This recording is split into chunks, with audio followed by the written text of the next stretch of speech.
Halo, assalamualaikum. Kembali lagi. Hari ini kita akan membahas mengenai prediksi soal SKB khusus lulusan hukum, materi mengenai hukum tata negara bagian kedua. 1. Substansi utama yang harus terkandung di dalam sebuah konstitusi antara lain kecuali A. Terjaminnya perlindungan HAM, B. Pemisahan kekuasaan, C. Legalitas pemerintah, D. Sistem pemerintahan presidensial. Jawabannya adalah D. Sistem pemerintahan presidensial. 2. Makna prinsip negara kesatuan dalam ketatanegaraan Indonesia yang dinyatakan di dalam Undang-Undang Dasar 1945 Pasal 1 Ayat 1 antara lain A. Memegang tumpuk kekuasaan tertinggi atas segenap urusan negara ialah pemerintah pusat. B. Wilayah-wilayah Indonesia merupakan wilayah yang independen. C. Daerah istimewa mempunyai sistem penyelenggaraan pemerintahan yang berbeda dengan wilayah lainnya dan tidak tunduk pada pemerintah pusat. D. Pemerintahan pusat memegang kekuasaan otoriter atas daerah-daerah. Jawabannya adalah A. Memegang tumpuk kekuasaan tertinggi atas segenap urusan negara ialah pemerintah pusat. 3. Paham kedaulatan rakyat secara tegas dinyatakan dalam pembukaan Undang-Undang Dasar 1945 alinea A1, B2, C3, D4. Jawabannya adalah D4. Nomor 4. Salah satu asas penting dalam negara hukum adalah adanya asas legalitas. Dalam asas legalitas menghendaki A. Agar setiap tindakan badan atau pejabat administrasi berdasarkan undang-undang. B. Agar setiap orang mempunyai kedudukan yang sama di dalam hukum. C. Tiap-tiap warga negara berhak dan wajib menjunjung tinggi hukum yang berlaku. D. Negara berdasarkan hukum. Jawabannya adalah A. Yaitu agar setiap tindakan badan atau pejabat administrasi berdasarkan undang-undang. 5. Materi muatan peraturan pemerintah berisi A. Sama dengan materi muatan undang-undang. B. Materi untuk menjalankan undang-undang sebagaimana mestinya. C. Materi untuk melaksanakan peraturan presiden. D. Materi dalam rangka penyelenggaraan otonomi daerah. Jawabannya adalah B. Yaitu materi untuk menjalankan undang-undang sebagaimana mestinya. 6. Yang dimaksud dengan referendum adalah A. Suatu kegiatan untuk memilih para anggota parlemen. B. Suatu kegiatan politik yang dilakukan oleh rakyat memberikan keputusan menolak atau setuju terhadap kebijakan yang diambil oleh parlemen. C. Suatu kegiatan politik yang dilakukan oleh rakyat manakala presiden menyimpang dari konstitusi dan rakyat punya hak untuk melakukan impeachment. D. Suatu kegiatan politik rakyat yang dilakukan untuk menjatuhkan parlemen. Jawabannya adalah B. Yaitu suatu kegiatan politik yang dilakukan oleh rakyat memberikan keputusan menolak atau setuju terhadap kebijakan yang diambil oleh parlemen. 7. Contoh negara yang melaksanakan praktek referendum dalam mengontrol jalannya pemerintahan adalah A. Amerika, B. Inggris, C. Malaysia, D. Swiss. Jawabannya adalah D. Swiss. 8. Referendum obligator wajib dilakukan manakala A. Meminta pendapat secara langsung terhadap suatu rancangan undang-undang yang akan diundangkan.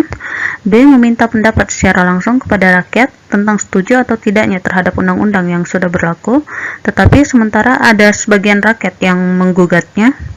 C. Meminta pendapat secara langsung kepada rakyat tentang setuju atau tidaknya terhadap rancangan undang-undang federal. D. Meminta pendapat secara langsung pada rakyat manakala terjadi pergantian kabinet. Jawabannya adalah A. Yaitu meminta pendapat secara langsung terhadap suatu rancangan undang-undang yang akan diundangkan. 9. Teori Steuvenbau-Desrecht atau teori hierarki norma hukum dari Kelson mempunyai makna bahwa A. Bahwa norma-norma termasuk norma hukum itu berjenjang dan berlapis-lapis dalam suatu hierarki tata susunan, di mana suatu norma yang lebih rendah berlaku, bersumber dan berdasarkan pada norma yang lebih tinggi, begitupun seterusnya. B. Bahwa norma-norma atau termasuk norma hukum itu berjenjang dan berlapis-lapis dalam suatu hierarki tata susunan, di mana suatu norma tidak teratur menurut tinggi rendahnya. C. Norma-norma itu merupakan suatu kesatuan sistem. D. Satu norma dengan norma yang lainnya saling mengabaikan. Jawabannya adalah A. Yaitu bahwa norma-norma termasuk norma hukum itu berjenjang dan berlapis-lapis dalam suatu hierarki tata susunan, di mana suatu norma yang lebih rendah berlaku, bersumber dan berdasarkan pada norma yang lebih tinggi, begitupun seterusnya. 10. Suatu norma yang tidak dapat ditelusuri lebih lanjut dan bersifat hipotesis dan fiktif disebut dengan A. Ground norm atau norma dasar, B. Norma hukum, C. Norma agama, D. Norma adat. Jawabannya adalah A. Yaitu ground norm atau norma dasar.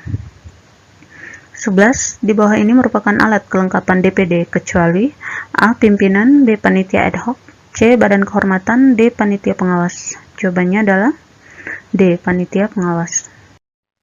12. Dalam sistem ketatanegaraan kita pasca amandemen Undang-Undang Dasar 1945, perubahan mekanisme pemilihan presiden dan wakil presiden diatur di dalam pasal A. Pasal 4, B. Pasal 5, C. Pasal 6, D. Pasal 7. Jawabannya adalah C, yaitu Pasal 6 Undang-Undang Dasar 1945. 13. Berdasarkan pasal tersebut di atas, maka mekanisme pemilihan presiden dan wakil presiden dilakukan dengan cara A. Dipilih oleh MPR, B. Dipilih oleh DPD dan MPR, C. Dipilih oleh DPR dan MPR, D. Presiden dan wakil presiden dipilih dalam satu pasangan secara langsung oleh rakyat.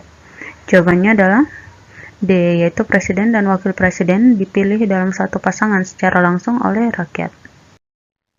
14. Ketentuan mengenai presiden tidak dapat membubarkan atau membekukan Dewan Perwakilan Rakyat diatur di dalam pasal A. Pasal 6 Undang-Undang Dasar 1945, B. Pasal 7C Undang-Undang Dasar 1945, C. Pasal 7A Undang-Undang Dasar 1945, D. Pasal 8A Undang-Undang Dasar 1945. Jawabannya adalah B, yaitu Pasal 7C Undang-Undang Dasar 1945. 15. Dalam sistem ketatanegaraan kita, Presiden berhak membubarkan DPR. Hal ini terjadi di dalam praktek ketatanegaraan kita pada waktu berlakunya A. Konstitusi RIS, B. Undang-Undang Dasar Sementara 1950, C. Undang-Undang Dasar 1945 pada awal kemerdekaan, D. Undang-Undang Dasar 1945 pasca amandemen. Jawabannya adalah B, yaitu Undang-Undang Dasar Sementara tahun 1950. 16. Sejalan dengan era reformasi, maka muncul beberapa lembaga-lembaga khusus yang bersifat independen yang tidak diatur di dalam Undang-Undang Dasar 1945, antara lain seperti di bawah ini, kecuali A. Komisi Yudisial, B. Komisi Pemilihan Umum, C. Komisi Ombudsman, D. Komisi Pemberantasan Korupsi.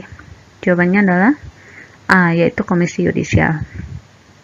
17. Di bawah ini adalah lembaga-lembaga negara yang pernah ada di Hindia Belanda dan pada masa penjajahan Belanda, kecuali A. Eksekutif, B. KNIP, C. Yudikatif, D. Legislatif. Jawabannya adalah B. KNIP. 18.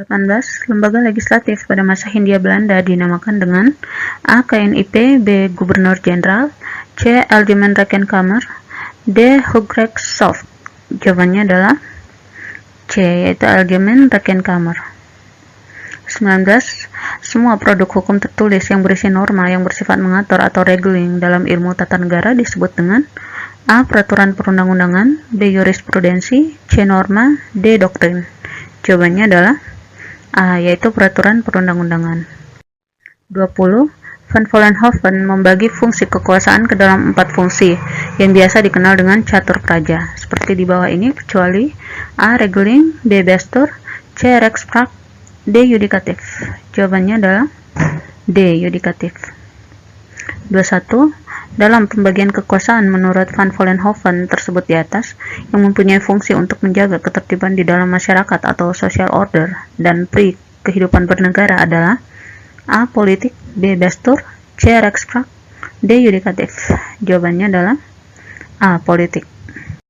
22. Doktrin mengenai pemisahan kekuasaan yang diajarkan oleh Montesquieu dalam memahami sistem ketatanegaraan negara Inggris terdapat di dalam bukunya yang berjudul A. L'Esprit de Loi, B. Second Treatise of Civil Government, C. Constitutional Theory, D. Wet and Wetboken. Jawabannya adalah D. Wet and Wetboken. 23. Di bawah ini merupakan tujuan dari diselenggarakannya pemilihan umum, kecuali A. Untuk memungkinkan terjadinya peralihan kepemimpinan pemerintahan secara tertib dan damai, B. Untuk memungkinkan terjadinya pergantian pejabat yang akan mewakili kepentingan rakyat di lembaga perwakilan, C. Untuk mempertahankan status quo, D. Untuk melaksanakan prinsip hak-hak asasi warga negara. Jawabannya adalah C, yaitu untuk mempertahankan status quo.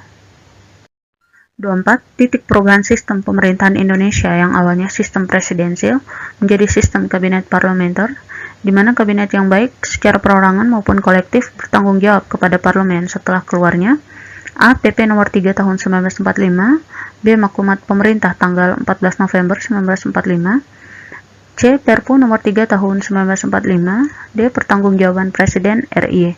Jawabannya adalah B. Yaitu maklumat pemerintah tanggal 14 November 1945. 25. Di bawah ini adalah prinsip-prinsip yang dianut di dalam sistem presidensial kecuali A. Kepala negara menjadi kepala pemerintahan. B. Pemerintahan tidak bertanggung jawab kepada parlemen atau dalam hal ini DPR. C. Kedudukan eksekutif lebih rendah atau tergantung pada parlemen. D. Eksekutif dan legislatif sama kuatnya. Jawabannya adalah C, yaitu kedudukan eksekutif lebih rendah. Oke, demikian video kali ini. Semoga bermanfaat. Terima kasih.